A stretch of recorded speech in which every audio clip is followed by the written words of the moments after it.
প্রচণ্ড এই গরমের মধ্যে খাওয়া দাওয়ার পর যদি শেষ পাতে এরকম 2 চামচ ঠান্ডা ঠান্ডা আম দই পাতে পড়ে, তাহলে তো আর কথাই হয় না, যেন প্রাণটা একেবারে জুড়িয়ে যায়। আর তার জন্য দোকানে যাওয়ার কোনো প্রয়োজন নেই। বাড়িতে একটা পাকা আম আর একটু দুধ থাকলেই ঘরেই পাতিয়ে ফেলুন এরকম মিষ্টি পাকা আমের দই।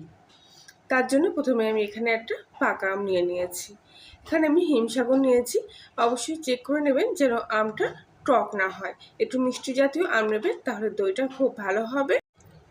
আমের চাকলাগুলো দুই সাইড থেকে বার করে নিলাম। এবারে এই চাকলার মধ্যে থেকে ছোট ছোট টুকরো করে আমগুলো কেটে নিচ্ছি।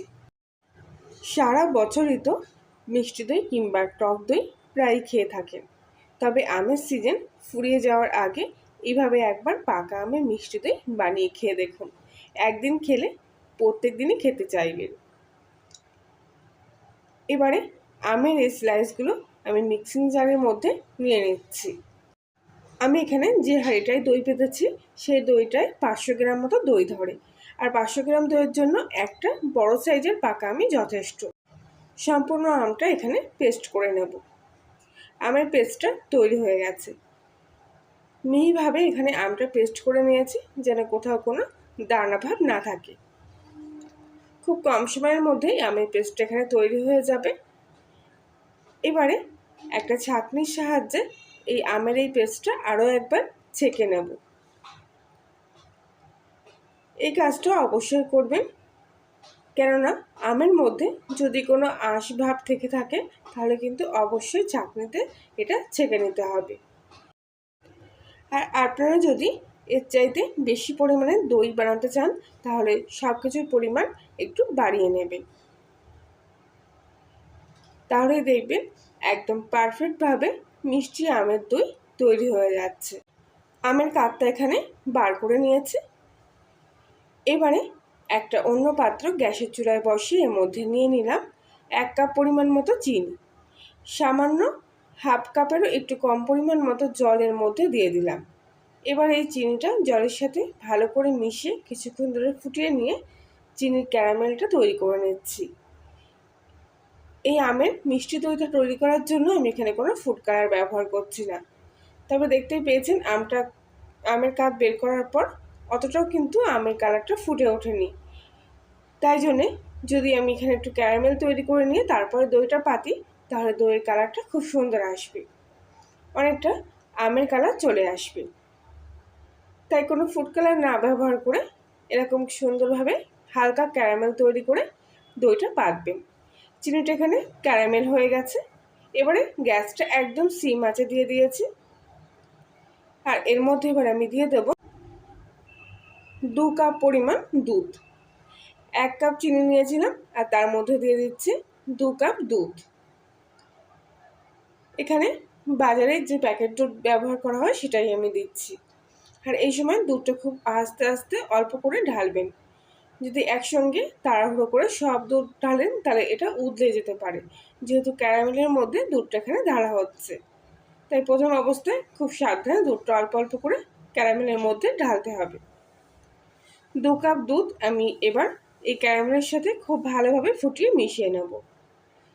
প্রথম অবস্থায় দেখবেন ক্যারামেলটা এরকম এক জায়গায় হয়ে গিয়ে হাতার গায়ে লেগে যাচ্ছে। এরকম নাড়িয়ে চাড়িয়ে কিছুক্ষণ ধরে জাল দিয়ে নেবেন। দেখবেন আপনি ক্যারামেলটা খুব সুন্দরভাবে ছাড়িয়ে দুধের সাথে একেবারে মিশে গেছে। দুধটা আস্তে আস্তে ফুটতে শুরু করেছে। এই দুধটা ফোটা অবধি কিছুক্ষণ অপেক্ষা করব আর ঘন করে জাল দিয়ে নেব। দেখতে পাচ্ছেন ক্যারামেলটা কিন্তু ছাড়িয়ে গেছে।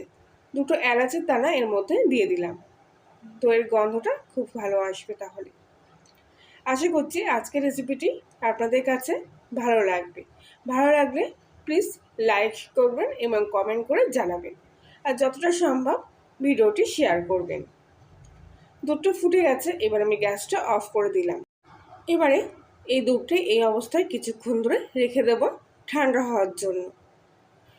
আর ততক্ষণে আমি আগে থেকে যে আমের কাপ তৈরি করে রেখেছিলাম তার মধ্যে 3 চামচ মতো টক দই মিশিয়ে দিচ্ছি। আমের কাঠের সঙ্গে টক দইটা খুব ভালো করে এখানে মিশিয়ে নিতে হবে। কিছুক্ষণ মেশানোর পর দেখবেন এরকম দানা দানার মতো ভাব চলে আসছে। তবে এটাকে খুব ভালো করে কিছুক্ষণ ধরে মিশিয়ে ফাটিয়ে নিয়ে এরকম ক্রিমি মতো করে তুলতে হবে, যেন টক দইয়ে কোনো দানা ভাব না থাকে। এরকম সুন্দর একটা ক্রিমি ভাব চলে আসে। দেখতে পাচ্ছেন কত সুন্দরভাবে আমের কাতের সাথে টক দইটা মিশিয়ে নিয়েছি। একটু ঘন হবে যেহেতু এর মধ্যে আমের কাত দেওয়া আছে। এবার এই পেস্টটা পুরোপুরি তৈরি হয়ে গেছে। আর ততক্ষণে আগে থাকতে যে দুধটা আমি এখানে জাল দিয়ে রেখেছিলাম সে দুধটাও কিন্তু ঠান্ডা হয়ে গেছে। তবে পারফেক্টভাবে দই পাতার জন্য দুধের টেম্পারেচারটা ঠিক কেমন হবে সেটা বোঝার জন্য সবথেকে সহজ উপায় হলো একটা আঙুল দুধের মধ্যে এইভাবে 1 মিনিট মতো ডুবিয়ে রাখবেন। যদি আপনি সহ্য করে রাখতে পারেন তবেই জানবেন দুধটা একেবারে ঠিকঠাক উষ্ণতায় চলে এসছে। এবারে ঠিক এই সময় আগে থেকে যে আম আর টক দইয়ের পেস্টটা তৈরি করে রেখেছিলাম সেইটা এই দুধের সাথে মিশিয়ে দেব। সম্পূর্ণ ঘোলটা এর মধ্যে দিয়ে দিলাম। এবারে কোনো কাঁটা কিংবা অন্য কাঁটা চামচ দিয়ে এইটা ঘুরবো না, প্লেন হাতা দিয়ে কিংবা প্লেন চামচ দিয়ে এটা মিশিয়ে নেব। কাঁটা দিয়ে ঘেটলে দেখবেন দুধটা কীরকম একটা উপরটা ফেনা ফেনা মতো হয়ে গেছে, এরকম সুন্দর প্লেন ভাবটা আসবে না। দই বাঁধার জন্য একটা মাটির হাঁড়ি পরিষ্কার করে ধুয়ে রোদে ভালো করে শুকিয়ে নিয়েছিলাম। এবারে এর মধ্যে দুধটা সম্পূর্ণটাই ঢেলে দিলাম। আমি যে পরিমাণ নিয়েছিলাম তাতে 1 হাঁড়ি সম্পূর্ণ হয়ে গেছে। এবার একটা কাগজ এই সমানে হাঁড়ির মুখের সমানে কেটে নিয়ে মুখটা এভাবে সিল করে দেবো একটা রাবারের সাহায্যে। এবারে এই হাঁড়িটা এই অবস্থায় এখানে রেখে একটা কম্বল আমি এর উপর থেকে চাপা দিয়ে দিচ্ছি।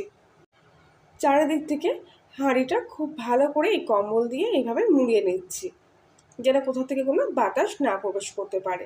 আর এই অবস্থায় আমি 7 থেকে 8 ঘন্টার মতো এটাকে এইভাবে রেখে দিই। এখানে প্রায় 8 ঘন্টার সময় পেরিয়ে যাওয়ার পর এবার আমি দইয়ের মুখটা খুলে নিচ্ছি।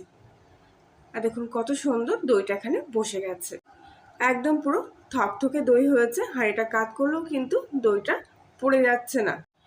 এবারে এই হাঁড়িটা 10 মিনিট মতো আমি ফ্রিজে রেখে দেব।